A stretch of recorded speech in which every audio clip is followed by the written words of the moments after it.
Kereta api Kuala Stabas terlibat kecelakaan dengan satu unit truk Fuso di Kecamatan Blambangan Pagar, Lampung Utara.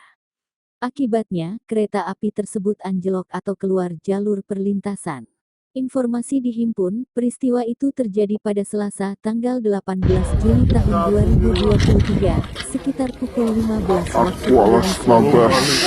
Kereta api Kuala Stabas relasi Tanjung Karang Batu Raja yang tertempel atau menabrak truk jenis Fuso di jalur kereta api hitung 81+0/1 Blambangan Pagar Kalibalangan.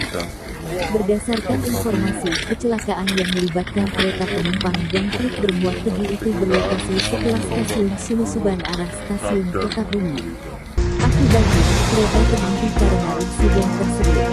Tampak dari video pun kereta keluar dari jalur dan posisi miring. Begitupun